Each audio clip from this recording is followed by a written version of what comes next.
Bully picks on the wrong black girl. 10 seconds later, he's speechless. The air in Jefferson High's main hallway carried the usual mix of teenage chaos, sneakers squeaking on polished floors, lockers slamming, and voices overlapping in a messy symphony of laughter and shouts. It was a Tuesday afternoon in late spring, the kind of day where the promise of summer lingered just out of reach, making everyone a little restless. I leaned against my locker, pretending to rummage through my backpack, but my eyes were elsewhere. They always were when Aisha was around. Aisha stood across the hall, her braids cascading over her shoulders like a crown of black silk. She was laughing with her best friend, Nia, her smile bright enough to light up the dim corridor. Aisha wasn't loud or flashy like some kids who craved attention. She didn't need to be. There was a quiet strength in her, a kind of confidence. That made you notice her without trying. Her brown eyes sparkled with something fierce, like she knew exactly who she was and wasn't afraid to show it. At 15, she carried herself like she'd already figured out the world's secrets. I'd known Aisha since middle school, though we weren't close. She was the girl who'd sit in the front of class, her hand shooting up with answers, her voice steady even when others snickered. She wasn't perfect, nobody is, but she had this way of making you feel like you could be better, just by being around her.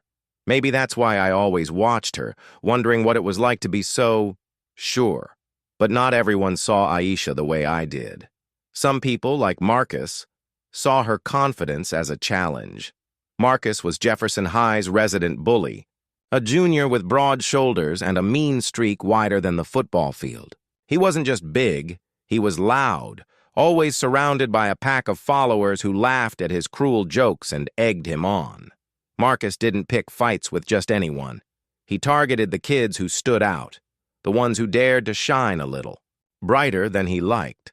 I'd seen him shove a freshman into a locker for wearing bright red sneakers, heard him mock a girl's accent until she stopped speaking in class. Marcus didn't just want to win, he wanted to break you. That afternoon, as the hallway buzzed with its usual energy, Marcus's eyes landed on Aisha. I saw it happen.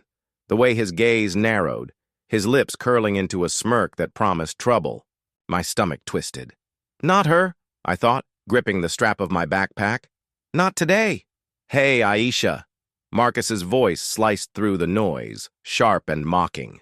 Heads turned, conversations faltered.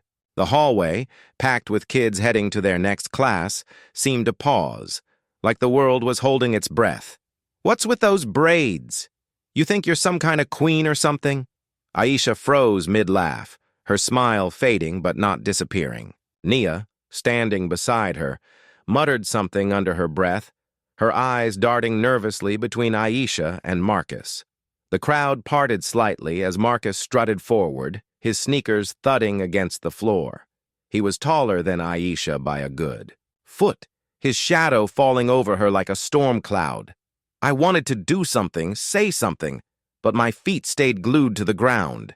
I wasn't brave like Aisha. I was just a bystander, another face in the crowd, watching the drama unfold like it was some kind of show. Guilt gnawed at me, but I couldn't move. Aisha turned to face Marcus, slow and deliberate, her backpack slung over one shoulder. She didn't shrink back or look away. Instead, she tilted her head slightly, studying him like he was a puzzle she was about to solve. "What's your problem, Marcus?" she asked, her voice calm but firm, like she was giving him a chance to walk away. The crowd murmured, a mix of gasps and whispers. Nobody talked to Marcus like that. Not the quiet kids he tormented, not even the teachers who sighed and looked the other way. Marcus's smirk faltered for a split second, but he recovered quickly, laughing loud enough to make sure everyone heard. "Oh, you're tough now, huh?"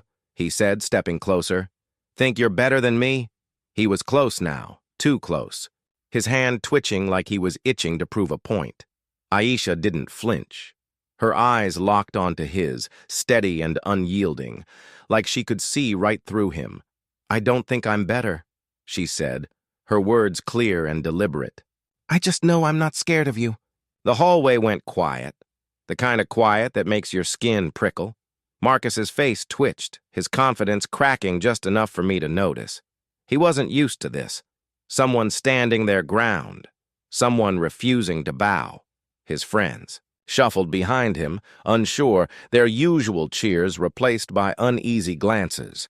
Then Marcus made his mistake.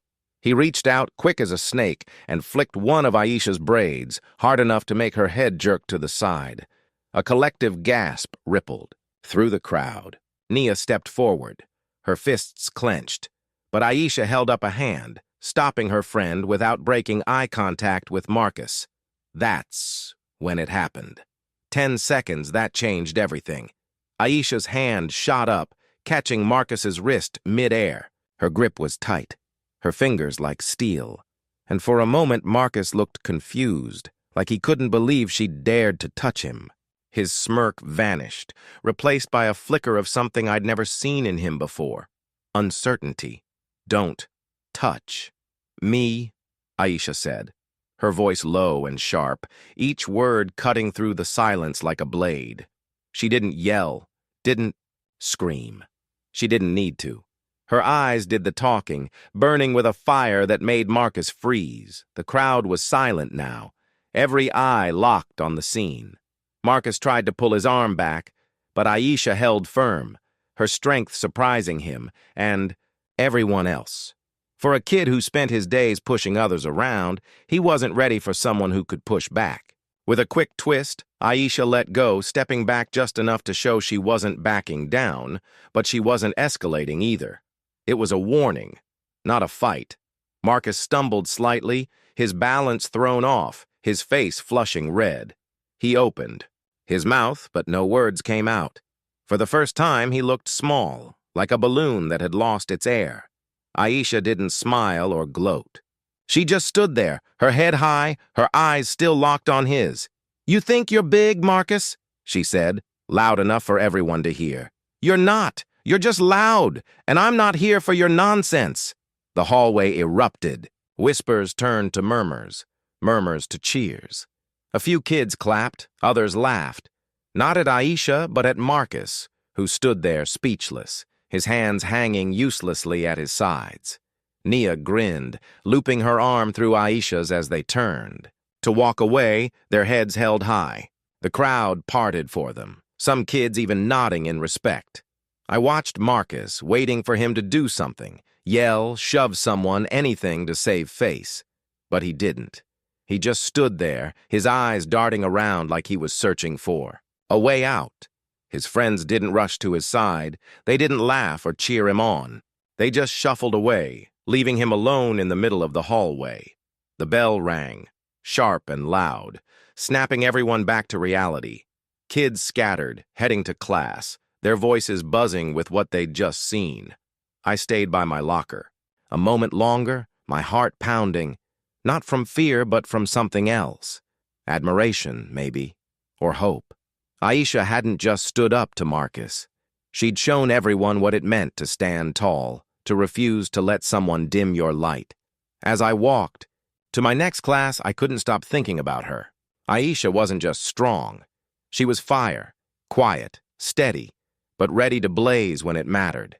I wondered where that strength came from, what gave her the courage to face someone like Marcus without blinking. Maybe it was her family, the way her mom always showed up to school events with a proud smile, or her dad, who'd taught her to box in their backyard on weekends. Maybe it was the stories her grandma told her, tales of women who'd fought battles bigger than any high school bully. Or maybe it was just Aisha, born with a spark that no one could put out. The rest of the day, the school hummed with the story. By lunch, it was legend. Kids in the cafeteria whispered about the girl who shut Marcus down, their voices a mix of awe and excitement. Some said Aisha had superpowers, others swore she'd trained in martial arts. I didn't correct them. Let them wonder. The truth was better than any rumor. Aisha was just herself, and that was enough.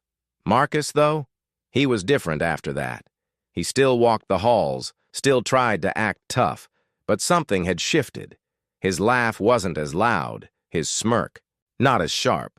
Kids didn't scatter when he passed anymore. They looked at him, really looked, and saw what Aisha had seen.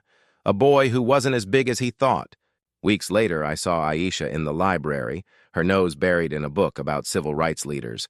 I worked up the nerve to talk to her, something I'd never done before. "Hey," I said, my voice shaky.